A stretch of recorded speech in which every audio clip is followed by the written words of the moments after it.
Hello, welcome to the European Open Briefing for Wednesday, May the 16th. I'm Rafi Boyajan, currency analyst at XM.com, and we're going to be having a look at what's happening in the currency markets today. So the US dollar continues to power ahead. It's reached 5 months highs as treasury yields continue to surge. So this is creating downwards pressure on gold, which has tumbled below the 1,300 level, though we do have some risk off this morning with regards to geopolitical tensions, so that's helping gold to recover a little bit. The euro and the pound have resumed their downslide, but the Australian dollar is steadier despite some disappointing wage growth numbers out of Australia. So let's just get started with the US dollar. We can see dollar yen finally breaking above that key resistance at the 110 level. It's risen to a 3.5 months high of 110.45 before easing slightly to 110.20. The dollar index, it's also sharply higher. Yesterday it rose to a 5 months high of 93.457. So this comes on the back of rising US Treasury yields. The 10-year yield has now risen to a 7-year high of 3.095%. So this came after positive data out of the US. We saw retail sales, although in April they were more or less in line with expectations. We did see a sharp upward revision in the prior months. We also had a big jump in the Empire State Manufacturing Index, though the higher yields has been negative for US equities. We saw major indices yesterday closing close to 1% down on the day, on the back of the rising borrowing costs, so that obviously higher treasury yields translates to higher borrowing costs, which is negative for equities. We're also seeing a weak start in Asia and in Europe this morning. We do have some uncertainty with regards to trade talks with China. Chinese officials are traveling to the US this week, plus there's the possibility that the summit with Trump and the North Korean leader could get cancelled, so that's creating some risk off this morning and helping gold prices move higher. Yesterday we saw gold prices falling to a 4.5 months low, $1,288 an ounce, breaking below the bottom of the recent trading range of 1,300 to 1,365. So that break below 1,300 is possibly a bearish signal of more losses to come, but in the short term we are seeing some upside momentum on the back of those concerns about whether or not the summit between Trump and Kim Jong-un will go ahead. So the North Korean leader is upset about the planned military drill between the South and the US. He has cancelled a summit between the South Korea that was scheduled for today, and he's also not happy about the US demands for the unilateral denuclearization.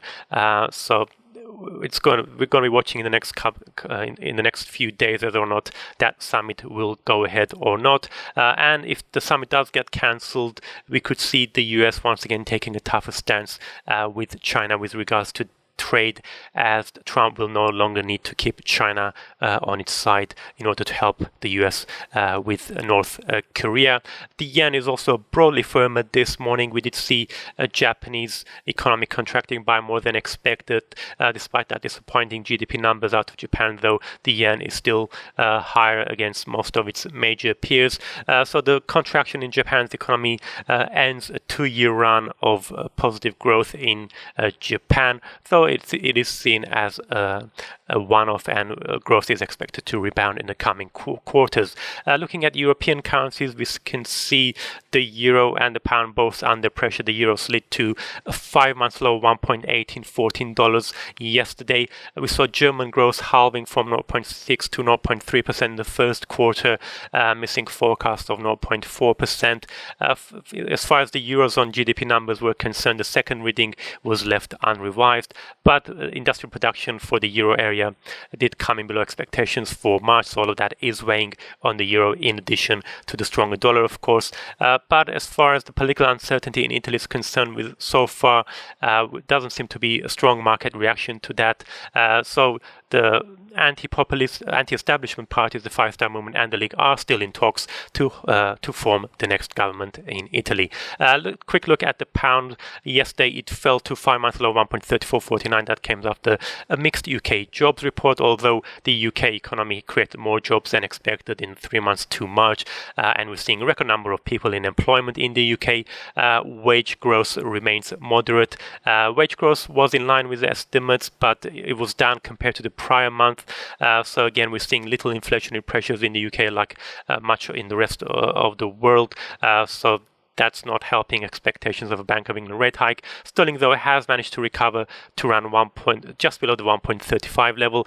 Also to watch this week, or in the coming weeks rather, the UK government has said it will publish a detailed Brexit white paper before the June summit at the end of June, where it will outline pretty much how it wants its future relationship to be with the EU once it leaves. The main concern there is about whether or not the UK will want to remain in a customs union.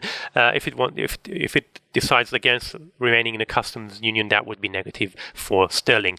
And let's now look at what's happening with the Aussie and the Kiwi. The Aussie did fall briefly, matching yesterday's 1.5 week lows following Australian wage numbers, which came in slightly below expectations on a quarter-on-quarter basis, rising by just 0.5%. Forecasts were for 0.6%, but those losses were limited. We're seeing the Aussie head back upwards again, approaching the 0.75 level. The reason why the Aussie didn't fall much is because we already had the RBA meeting minutes yesterday, so the wage numbers didn't really add anything new. So the weakness in wage growth was already priced in, but we're going to have the employment report coming up tomorrow out of Australia, so that's going to be the main focus in the next in the coming hours. The New Zealand dollar yesterday didn't see much of a lift from an increase in dairy prices at yesterday's fortnightly auction. We're seeing the Kiwi fall to 5 months low 0.6849. It's slightly firmer this morning. The main focus in New Zealand now is the new Labour government's first annual budget. That's expected tomorrow. If the budget does include a big jump in spending or measures that are considered to be anti-business, we could see the Kiwi slide further. And looking at now finally Canadian dollar and oil prices. Canadian dollar did fall yesterday on the back of the stronger US dollar, of course, but also as the NAFTA deal is looking less likely this week. The Mexican economy minister said it will likely not be possible to meet the May 17 deadline, though the Canadian Prime Minister is hopeful that there will be a deal soon, even if it's not going to be this week. He said the deal is looking very close. The next focus for the Canadian dollar will be Friday's inflation and retail sales numbers. At the moment, the Loonie is trading around 1.2844 to the US dollar. Oil prices have eased back from yesterday's fresh 3.5-year highs. We saw WTI crude rising close to the $72 a barrel level. We do have, of course, those tensions in the Middle East with Israel and the possibility of sanctions on Iran. Though surprise build in US crude stocks yesterday following the API report had a slight downward impact on oil prices. Though they've steadied this morning, WTI is trading just at the $71 a barrel level. To watch later will be the EIA inventories report. Quick look at today's economic calendar. The main focus later on will be US housing data and industrial production numbers. Eurozone inflation, the final reading isn't likely to attract that much attention, but we do have a number of speakers, including Atlanta Fed President, ECB Chief Economist, and the SMB Chairman. That's it from me. Thank you very much for watching, and have a great day.